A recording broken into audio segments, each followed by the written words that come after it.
Boa noite. Bem-vindos à terceira edição do programa Terra em Transe, uma iniciativa do Grupo de Estudos sobre Conflitos Internacionais da PUC São Paulo.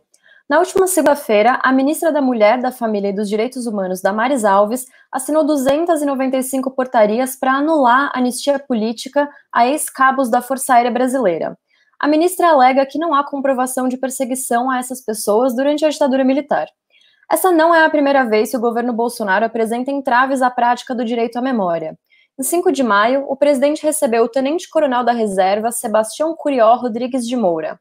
Conhecido como Major Curió, o tenente-coronel foi reconhecido pela Comissão Nacional da Verdade como um agente criminoso da ditadura, acusado de sequestro, assassinato e ocultação de cadáver pela atuação na repressão da guerrilha do Araguaia.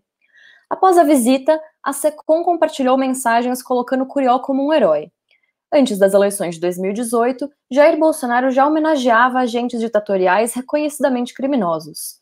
Na histórica votação do impeachment de Dilma Rousseff, Bolsonaro escolheu homenagear um militar responsável pelas sessões de tortura a qual a presidenta foi submetida. Contra o comunismo, pela nossa liberdade, contra o Fórum de São Paulo, pela memória do coronel Carlos Alberto Brilhante Ustra, o pavor de Dilma Rousseff. As ameaças aos direitos humanos aparecem não só na forma do elogio ao período ditatorial, mas na forma de ações práticas. Segundo um relatório anual sobre direitos humanos na América Latina, produzido pela Anistia Internacional em 2019, os ataques aos direitos humanos aparecem tanto na forma de discursos quanto de medidas provisórias, decretos e projetos de lei. O relatório aponta para um aumento no número de homicídios cometidos pelas forças de segurança e chama atenção para as medidas que visam bloqueio de investigações de crimes cometidos durante a ditadura civil-militar e para medidas capazes de minar os mecanismos de proteção socioambiental. Bolsonaro já fez declarações contra o IBAMA e foi responsável pela retirada de funções da FUNAI. Hoje, em meio à pandemia de Covid-19, que já deixa mais de 700 mil infectados e 37 mil vítimas fatais, Bolsonaro insiste em negligenciar as medidas de contenção do vírus, como o isolamento social. Por conta dessa postura, no dia 20 de abril, o presidente foi denunciado pela segunda vez no Tribunal Penal Internacional por genocídio. Além da denúncia, os últimos 2 finais de semana foram marcados por manifestações de rua em diversas capitais brasileiras. Os projetos em defesa da democracia e dos direitos humanos foram recebidos pelas polícias militares com truculência. A pauta da defesa dos direitos humanos toma as ruas no mundo todo. Com particularidades locais e focadas na violência policial, os Estados Unidos vivem semanas de protestos após o assassinato de George Floyd pela polícia de Minneapolis. Para entender o histórico de violações dos direitos humanos no Brasil e de que forma a gente pode enxergar conexões internacionais a partir das mobilizações que tomam as ruas, vamos conversar com o professor Paulo Sérgio Pinheiro, docente na Universidade de São Paulo, ex-secretário de Direitos Humanos e ex-integrante da Comissão Nacional da Verdade. Para conduzir essa conversa, a gente conta com a presença dos professores Rodrigo Amaral, Reginaldo Nasser e da mestranda Isadora Souza. Obrigada, Bárbara, e obrigada principalmente para o professor Paulo Sérgio, que está com a gente aqui hoje. Bom, professor, a gente tem pelo menos 2 grandes heranças terríveis que permanecem na sociedade brasileira, né? O legado do racismo estrutural e da ditadura militar. Com o bolsonarismo, esses 2 legados aparecem de maneira explícita como a afirmação da nossa herança mais podre. Então, pensando nisso e na sua atuação histórica na luta, enfim, dos direitos humanos, como você avalia a trajetória das políticas que atuaram nessas áreas, da redemocratização até os dias atuais, e quais caminhos a gente tem para reparar essas estruturas históricas? Olha, primeiro agradecer estar aqui com vocês nessa tarde, é um prazer. Essa questão do legado, ela precisa ser acompanhada da noção de que, pelo menos em termos de volta à democracia, se passaram mais de 30 anos. Quer dizer, hoje de manhã eu estava ouvindo uma professora negra da Faculdade de Direito da USP, de São Paulo. Aí eu fui, a professora Eunice Parente. Ela é a única professora negra, eu acho que são 137 ou 187 professores. Quer dizer, jamais, quer dizer, no acumulado dos períodos democráticos, tanto de 46 até 64 e de 85 até o presente, pouco foi feito para que esse legado fosse ultrapassado. Quer dizer, há um racismo estrutural, e agora eu fiquei contente de ver na TV Globo, apareceram 4 afrodescendentes, mulheres, melhor ainda, participando daquele Em Pauta. Uma coisa novíssima, porque era tudo branco. É evidente que depois especialmente do governo Fernando Henrique e do governo Lula, e depois a presidenta Dilma continuou, houve iniciativas importantes, desde a questão da universidade até alguma coisa que é bastante limitada, mas que é bastante simbólica da incapacidade da democracia lidar com esse racismo, a diplomacia brasileira. O Fernando Henrique não tem nenhum negro embaixador, é um constrangimento. Nos países africanos tem um embaixador negro. Então, eu colaborei um pouco para isso, com o Ministério das Relações Exteriores e o Ministério da Ciência e Tecnologia, criando bolsas para negros e negras se candidatarem ao Itamaraty. Foi muito emocionante ver os que foram selecionados, porque era pessoal da maior categoria, todo mundo estava emocionado de ver aquele grupo de diplomatas. Então, eu acho que a democracia foi incompetente em realizar isso, acompanhado de outras 2 questões. Eu não vou falar muito para não ficar monopolizando muito tempo. Uma questão que está ligada diretamente ao legado do racismo é a violência policial. A Constituinte, que eu tenho maior respeito por ela, de 88, mas fez média com a questão da segurança pública, que é igualzinho ao que era vigente na ditadura. No Congresso tem uns 15 projetos de alteração do sistema de segurança pública e policial, e nada, que houve alterações. Eu não posso dar tiro no meu próprio pé, dizendo, preciso reconhecer que muito se conseguiu em várias polícias, exceto São Paulo e Rio, que são as campeões mundiais de execuções policiais. Então, essa questão da incapacidade de lidar com a violência. E o outro, que é o complemento disso, é a questão da desigualdade e da concentração de renda. Nós, depois do Catar, nós somos o 2º país mais concentrado de renda. Então, quer dizer, racismo, violência do Estado, impune. Eu nem preciso falar sobre as prisões, que há uma socióloga, a Dina Alves, que chama as prisões brasileiras de novos navios negreiros. Né? E é alguma coisa escandalosa. Eu me esqueci de qual era a outra pergunta, que eu vou responder muito brevemente. Você falou a segunda pergunta era sobre também o legado da ditadura, né, que se atualiza agora. Enfim. Perfeito. Essa turma que está em Brasília são os purões, foram os coleguinhas em espírito, e um que esteve dentro do gabinete do ministro Silvio Frota. É só ler no Hélio Gaspari a tentativa de golpe que o Frota resolveu dar no Geisel, e o Geisel conseguiu enrolar. O Frota queria pegar os comandantes de exército em Brasília, mas o Geisel foi muito mais rápido e esse pessoal foi escorraçado. Saiu o próprio presidente da República. Eu li um livro ótimo de um autor que acho que acabou de morrer, o Macluf Carvalho, sobre o processo Bolsonaro, como tenente, que foi submetido a um Conselho de Justiça, e depois o TST fez uma média e não considerou a punição, e eu acho que houve um acordo entre cavalheiros, ele saiu e foi promovido para capitão. E as ideias são iguais às do Purões. Quer dizer, você mencionou muito bem, primeiro a celebração do Ustra, né? E depois agora do Cuió. É tudo criminoso, são criminosos de carteira. Paulo. Agora, qual é a responsabilidade? A última coisa que eu vou dizer. A responsabilidade vem a partir do impeachment da presidenta Dilma, que o presidente Temer jogou para a lixeira o resultado da Comissão da Verdade. Evidente, eu não vou esperar nem falar nisso com esse governo, sobre o relatório da Comissão da Verdade, é só se eu quiser ser ridicularizado.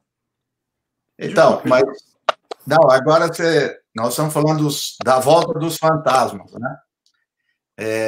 Eu lembro sempre as passagens brilhantes do Karl Marx no 18 Brumário, né? Que o passado pesa, né, no cérebro dos vivos, mas ele precisa de forças sociais que fazem com que eles tenham poder, né? Então, que forças são essas que né, quase 30 anos depois, vêm ressuscitar esses fantasmas e com todo o poder? Quer dizer, me assusta, por exemplo, segundo a pesquisa da Folha, 70% dos empresários apoiam o governo Bolsonaro. Ou seja, que forças são essas? Eu estou colocando isso porque, como foi dito, você tem uma longa trajetória, né, de luta, de política, de direitos humanos, etc., para a gente saber como desmontar esse negócio, né? Então, de onde? Quer dizer, como é que se sustenta isso? Porque o poder dele não paira no ar. Não, é evidente que não. O primeiro, eu estava me lembrando desse número, é evidente que as elites brancas, que sempre foram racistas, apoiaram a candidatura Bolsonaro, né? Dos banqueiros mais sofisticados, alguns deles eu conheço, e outros igualmente sofisticados, mas mais discretos e silenciosos, apoiaram a candidatura Bolsonaro. E se eu puder falar um palavrão só, que vai ser o único, e não fui eu que disse, mas eu adoro a frase,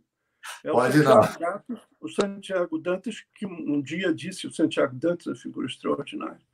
Tem uma linda biografia dele pelo Pedro Leite agora. Ele teria dito, o povo brasileiro é maravilhoso, mas a elite é uma merda.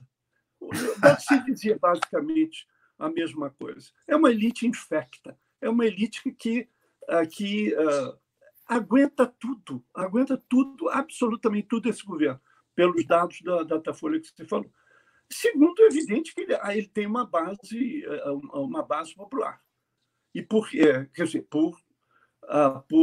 eu não quero ficar criticando os governos passados, mas é evidentemente que no conjunto dos 30 anos se abandonou um certo momento a questão de aproveitar a força social dos movimentos populares e das organizações não governamentais. Quer dizer, eu acho que houve um certo distanciamento da sociedade civil, que o nosso colega Alfred Stepan chamava a celebridade das aberturas, que tiveram um problema-chave na transição, não é?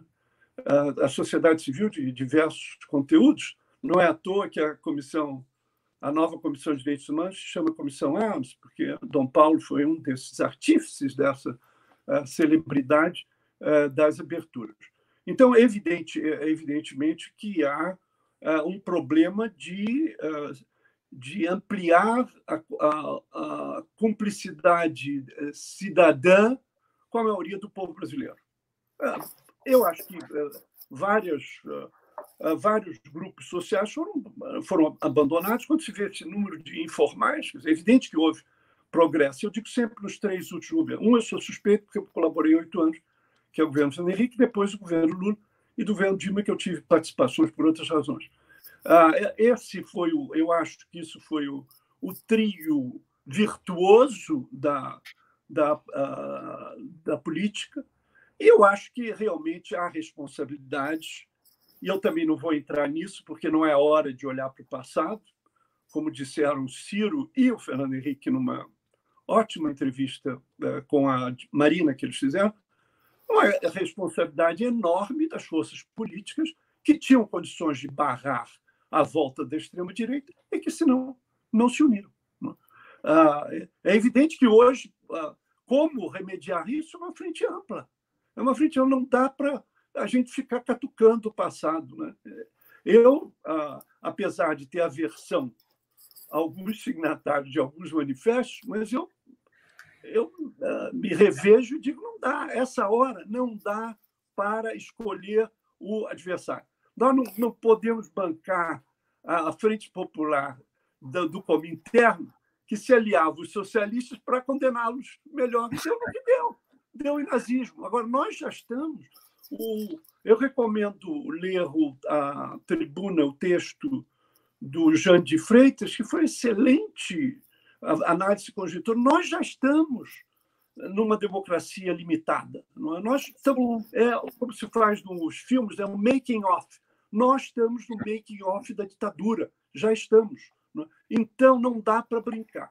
E eu fiquei imensamente contente de ver esses três, o Fernando, a Marina e o Ciro, nesse apelo de frente ampla. Eu acho que é por aí que se tem, e também sem, quer dizer, sem discriminar centro-direita, também não tem problema com os movimentos populares.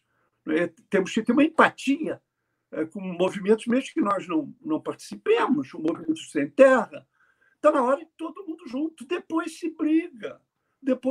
Mas se nós não fizermos isso, a ditadura dos purões vai se institucionalizar no Brasil novamente. É só ouvir aquela coisa lamentável da reunião do 22 de abril. Eu não digo que os políticos, meus amigos, muitos gostam de dizer palavrão. Não é esse o problema. Mas naquele nível, e naqueles 39 palavrões que o presidente falou, e naquele tom, eu nunca vi. Olha, leio atas de Conselho do Estado desde o Império e da democracia, e nunca vi esse horror. Porque aquilo é o purão que foi vencido pelo Geisel. Desculpa, falei demais. Professor Paulo, imagina, sempre um prazer. A gente está aqui no meio de uma, crise sanitária com a pandemia do Covid, e uma série de, crimes, ilegalidades sendo cometidas pelo governo Bolsonaro. Você vislumbra a formação de algum tipo de comissão para verificação desses crimes por autoridades governamentais? Isso seria desejável?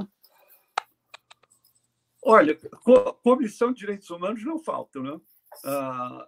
E, felizmente, e há movimentos e também aliança com grandes organizações internacionais que estão no Brasil, né? Como a Human Rights Watch, tem uma coordenadora formidável, que é a Maria Laura Canineu, e também a Anistia Internacional, que é a Jurema, uma mulher negra, para nossa vantagem, além do mais. Então, isso não falta. Agora, da parte de dentro do governo, nada. Esse procurador, ele é um sucessor do engavetador, que foi um outro procurador-geral do governo Fernando Henrique, né? Ele é um engavetador bis. Quer dizer, a bajulação com a qual ele, espero que não vá ser processado, ele trata o presidente da República, é uma vergonha. A joia da coroa da Constituição de 88 é a Procuradoria-Geral da República. Eu aprendi a trabalhar com procuradores da República, com o Severo, que trabalhava junto com Cláudio Fonteles e outros procuradores gerais para a questão dos direitos indígenas. Né? Não esquecer que o Severo foi quem criou o Parque Yanomami, isso com a ajuda dos procuradores. E pessoas maravilhosas que estiveram na Procuradoria-Geral, a última Procuradora-Geral, que foi uma importante defensora dos direitos indígenas, e depois a Subprocuradora-Geral de Cidadania, que foi alijada, e ela ia ser coordenadora do Conselho Nacional de Defesa, o Conselho Nacional hoje se chama de Defesa dos Direitos Humanos, a Duprat. Formidável o trabalho dela. E agora eles estão totalmente controlados por um aliado do presidente, que o presidente oferece, se houver uma terceira vaga, você vai para o Supremo, gostoso. Ô Paulo, como você atua também em situações de conflitos armados, né? O caso da Síria, comissão de investigação e outros, é interessante que isso tem, já há algum tempo, nas relações internacionais, tem chamado a atenção que, por vezes, os limites são muito tênues de conflitos considerados armados e outros não, mas onde tem repressões muito fortes, né? Então, o caso que nós estamos vendo nos Estados Unidos, que no Brasil é frequente. Então, eu acredito que, quer dizer, será que nós podemos pensar em algum tipo de atuação, não governamental, mas vamos chamar da sociedade civil global, em formar comissões, em fazer denúncias, ou seja, fazer uma atuação global, internacional maior. Quer dizer, os problemas extrapolam as nações, né? Ao mesmo tempo que está acontecendo em várias cidades dos Estados Unidos, várias cidades do Brasil, França, Austrália, Nova Zelândia, Inglaterra. Né? Você não vê essa ideia internacional de uma atuação, de denúncia? Olha, os instrumentos estão aí, você sabe tão bem quanto eu. Então, por exemplo, no atual Conselho de Direitos Humanos, que herdou da Comissão de Direitos Humanos até 2015, existiu até 2006, são os relatores especiais. E vários têm manifestado recentemente. Eu não me lembro quais exatamente, mas em vários momentos, esses relatores especiais que apresentam relatórios para o Conselho de Direitos Humanos se manifestaram em relação ao Brasil por provocação de organizações não governamentais, sem falar de eventos paralelos, como se chama durante as 3 sessões dos conselhos. Na última, é um pouco fazer publicidade da própria Comissão Arnes, mas a Comissão Arnes, junto com o Instituto Socioambiental,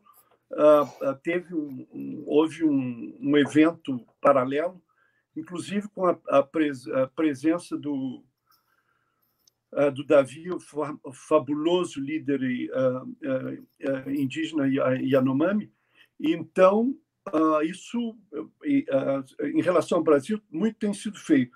Eu acho que isso pode ser intensificado, não só nos especiais, mas também nos órgãos de tratado, porque o Brasil ratificou praticamente todas as convenções de direitos humanos. E ainda há uma outra oportunidade que o Brasil não tem atuado tão firmemente. Eu sei que uma das entidades que faz muito esse trabalho é o Conectas, né? É o que se chama revisão periódica universal, que todos os países, 192 países, passam. E eu creio que no exame do Brasil isso já foi ocorrido, porque a sociedade civil pode apresentar também um relatório. Eu acho que não precisa criar nada. Bom, sem falar da Comissão Interamericana de Direitos Humanos, onde eu estive lá 8 anos, sem poder tratar do Brasil, felizmente.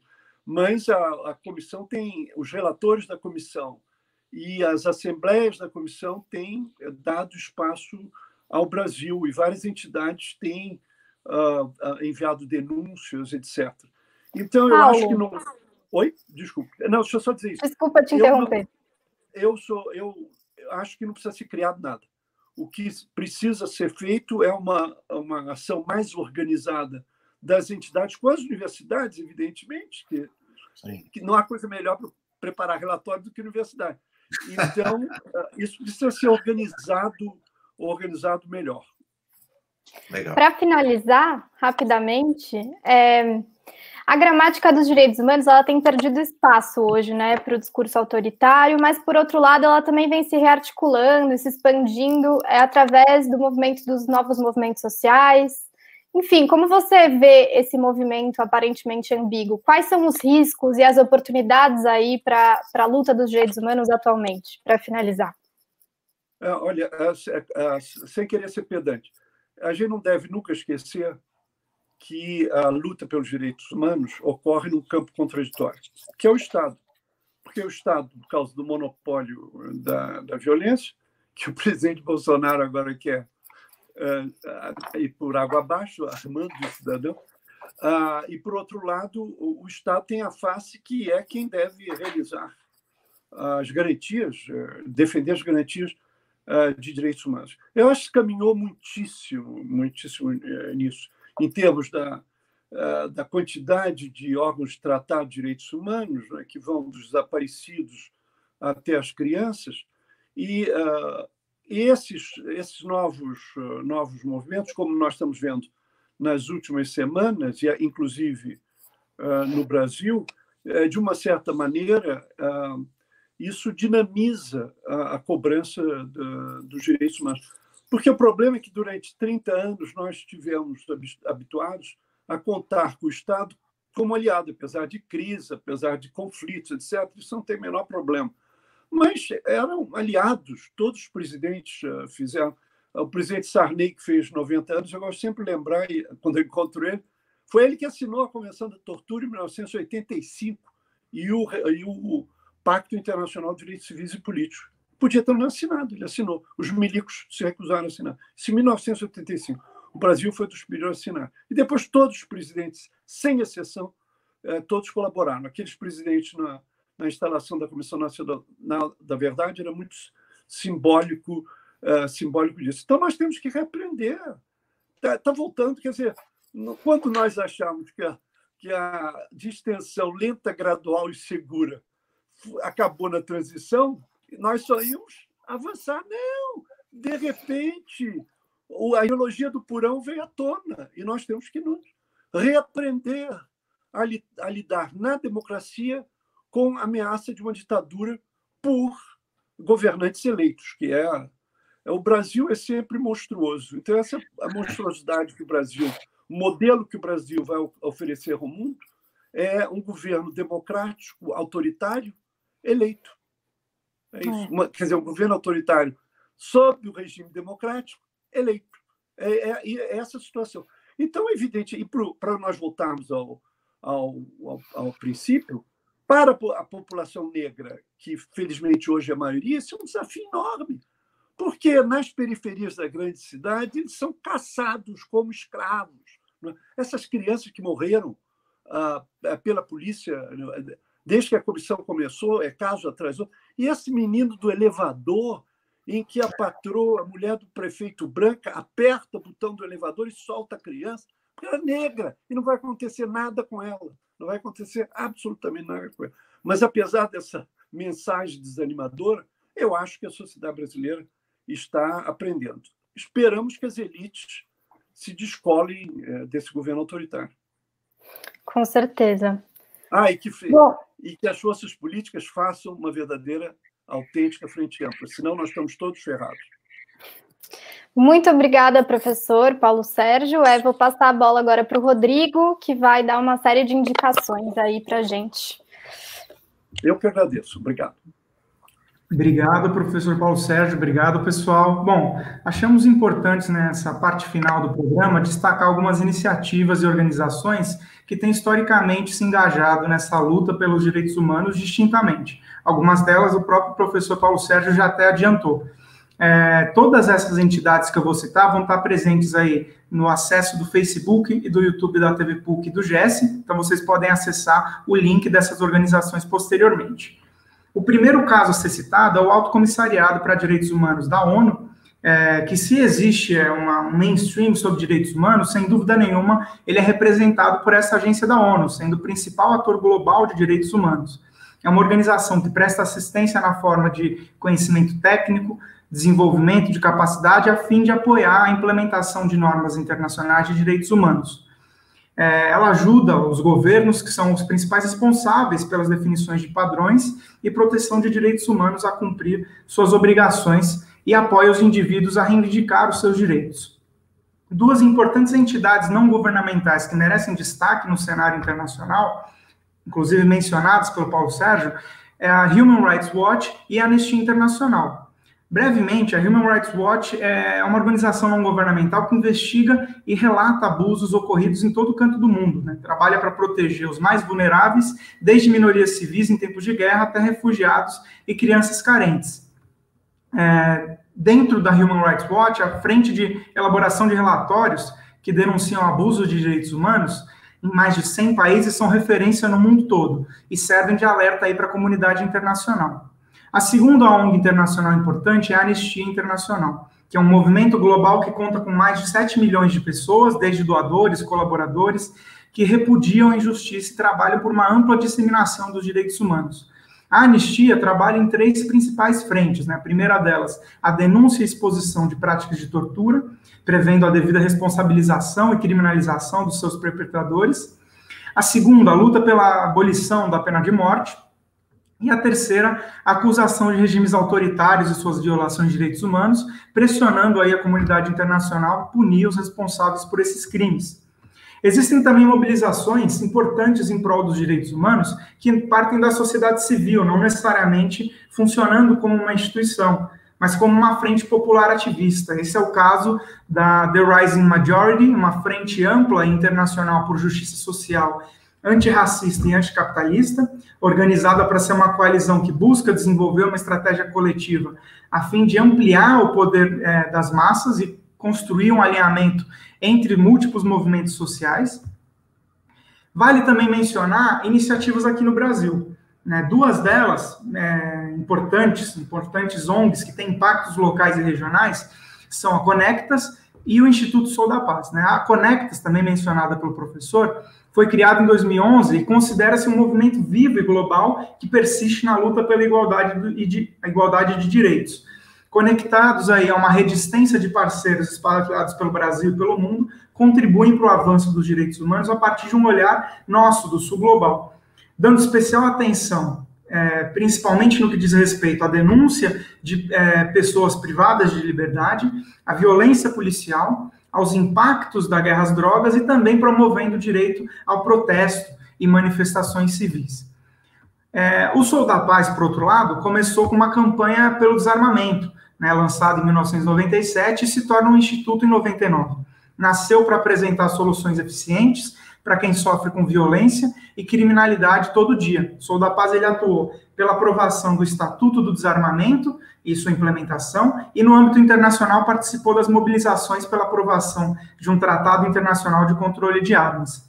Por fim, eu queria citar também a Comissão Armas, né, uma entidade civil brasileira, também citada pelo professor, que destaca a figura do cardeal Dom Paulo Evaristo Armas, né, arcebispo emérito de São Paulo, e reconhece que a história brasileira é marcada por graves violações de direitos humanos, mais fundamentais, e entende a necessidade de avançar nesse tema, tendo como um marco o avanço da Constituição de 1988. O objetivo dessa iniciativa é dar visibilidade e acolhimento institucional às graves violações de integridade física, liberdade e dignidade humana, especialmente cometidas pelos agentes do Estado contra pessoas, populações discriminadas, negros, indígenas, quilombolas, pessoas LGBT, mulheres, etc. Né? Bom, com isso, a partir de todas essas iniciativas aqui mencionadas, e apesar das suas especificidades, são engajamentos que compartilham uma mesma premissa, a busca por justiça social, inclusão e igualdade. E dessa forma a gente encerra aí mais um programa Terra em Transe. Agradeço a todos que nos acompanharam até aqui, em especial a participação do professor Paulo Sérgio Pinheiro, que nos elucidou aí com tantas reflexões bacanas sobre direitos humanos. Nos encontramos aqui, então, no Terra em Transe na próxima semana, quarta-feira, nesse mesmo horário, às 6h30, para conversar com o professor Ladislau Dalbor, da PUC São Paulo, sobre economia e capitalismo em tempos de pandemia. Obrigado e até semana que vem.